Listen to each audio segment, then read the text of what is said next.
It's a bird, it's a plane, it's a clown named Fizz, with a new ensemble that's the color of daisies.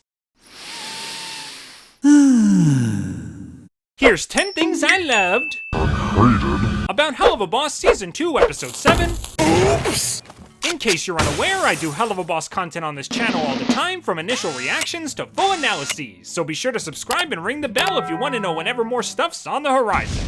There's your plug, intro's done, now let's see what the biz with old Fizz is. Number 1.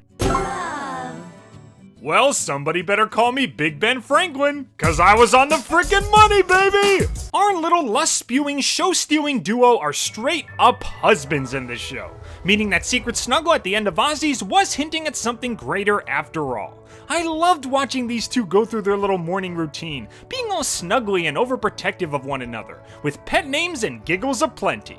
And not only is this adorable to watch on its own, but it's actually a handy quick fix to one of HB's most interesting criticisms. I've seen a lot of people accuse Vivzie of bad representation in her show, depicting all the straight relationships as healthy and stable, and all the gay relationships as either overly lust-fueled or straight up toxic. I never latched onto this criticism, I think it's missing a lot of nuance, but for those that are still in that corner, well, here you go.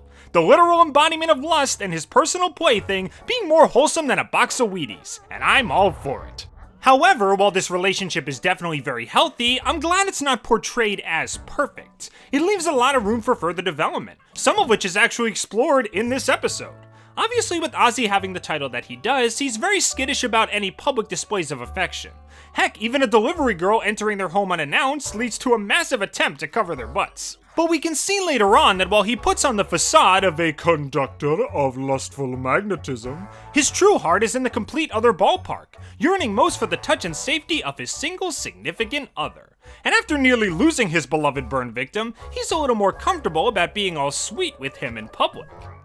Well, at least within his abode, since he knows that he can straight up crush the help if they let those secrets slip. You know, more than they already have. Yeah, I'm still not done, because not only do we have some past and present development for these two, but also a hint at some future drama, with the prospect of Fizzarolli not exactly being very well hidden.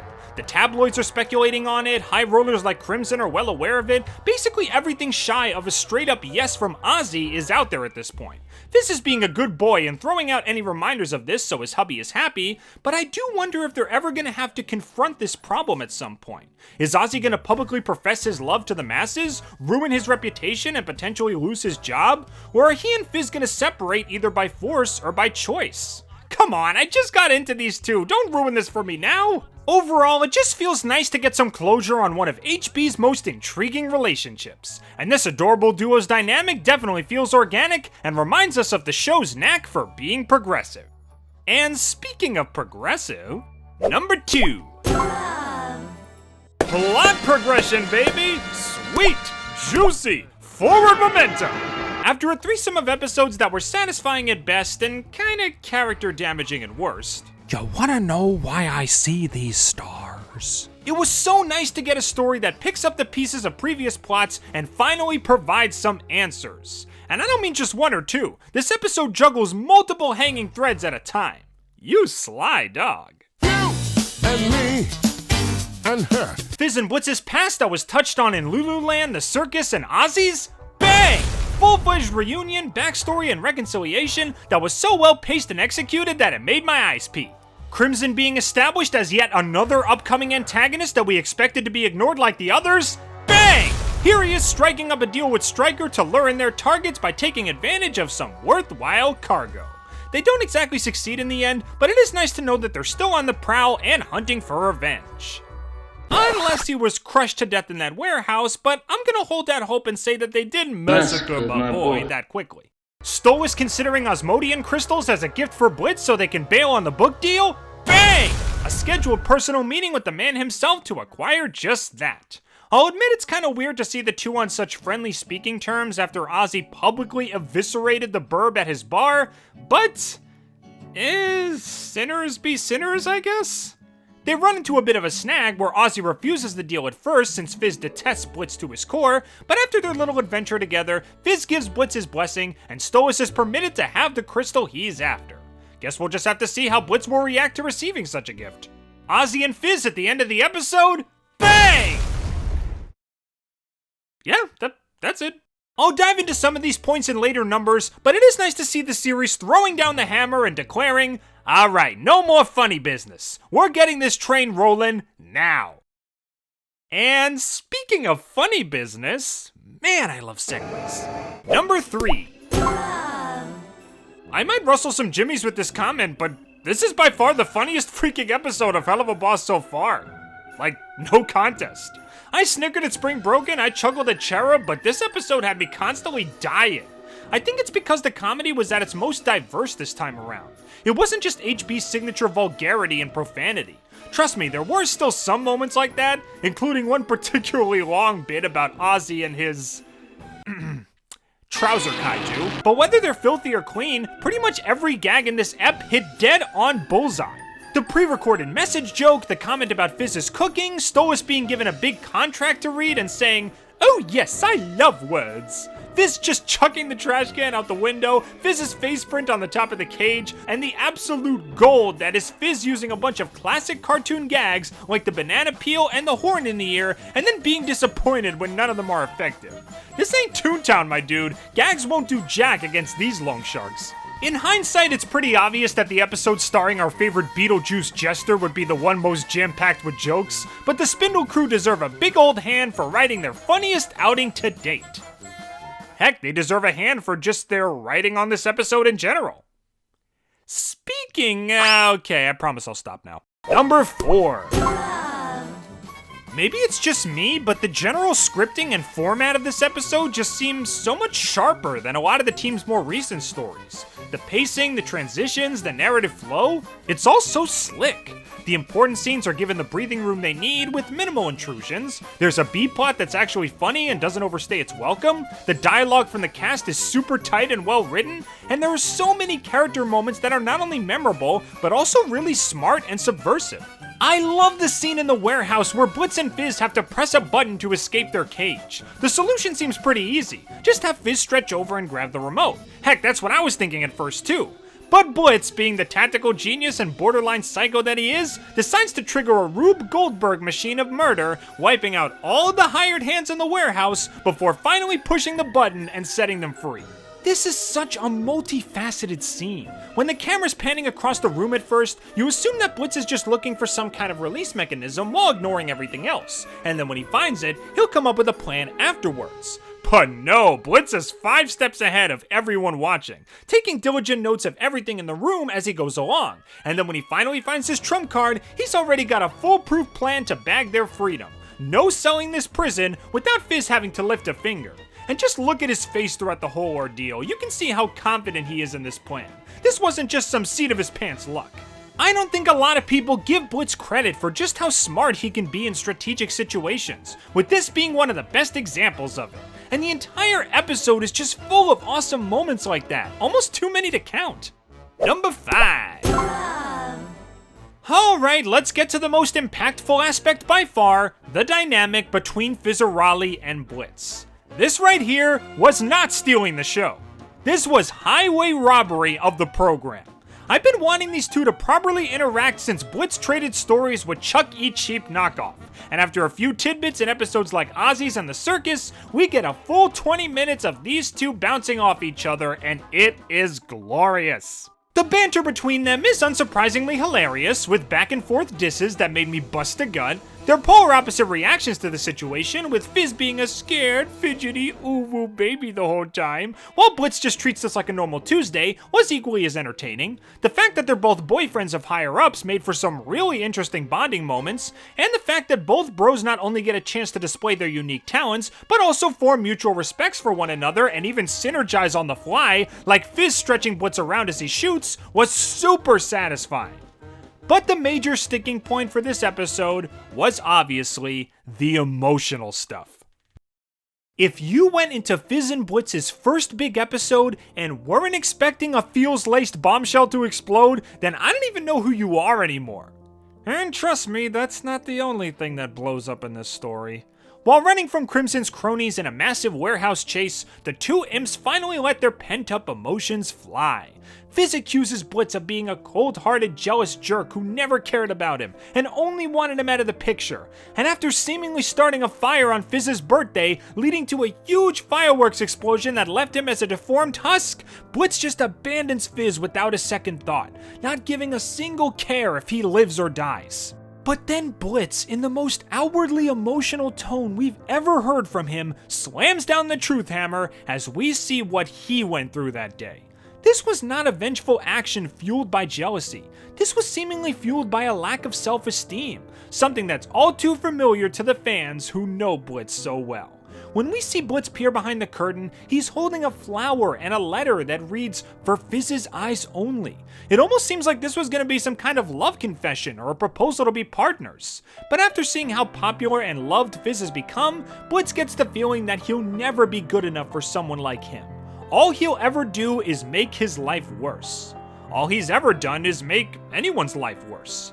And that moment of soul-crushing self-doubt, a moment where a different decision could have changed his and Fizz's lives forever, ends in an accidental fire where Blitz not only loses his best friend, but also his home, his job, part of his skin, and his family.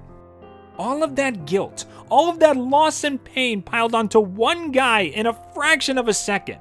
And even with all that turmoil to shovel through, he still cared about Fizz. His name seemed to be the first one that Blitz cried out when the fire arose. He insisted that he tried to get him help despite all the chaos going on. And he tried multiple times to get back in contact with him, only to be told that Fizz never wanted to see him again. Except he actually did want to see him again, but Fizz was told that he never showed up. Yeah, I'm starting to see where the title comes in now. Their entire falling out was built on mistakes and misunderstandings that neither of them had the full picture on. It's not obvious who exactly kept them apart after the big fire. Was it Mammon? Was it Cash? Not entirely sure.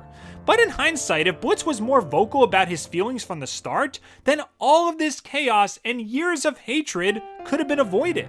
Just goes to show that you should never be afraid to let your true emotions fly. Because not only do you have the chance of becoming really happy as a result, but there's also the possibility of tragedy striking out of nowhere, leading to something that you'll regret for the rest of your life.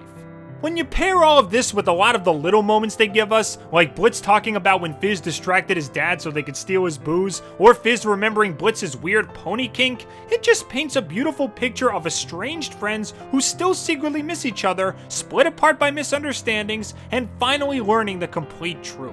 Easily the most heartbreaking story beat of the entire season so far that left me emotionally drained for hours afterwards. Can we talk about Fizz's silly song now, please? Number 6. Whew, alright, now that we got the heavy stuff out of the way, let's talk about this episode's song. Fizz finally gets his own solo number entitled Look at This. And it's the greatest thing I've ever seen in my life.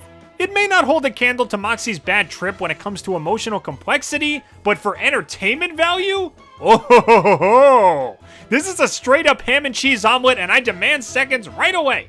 Fizz is given one simple instruction. Distract the guards so Blitz can sneak up to a window and let them escape. And Fizz pulls out every attention-grabbing trick in his book to make sure their eyes are focused on nothing but him.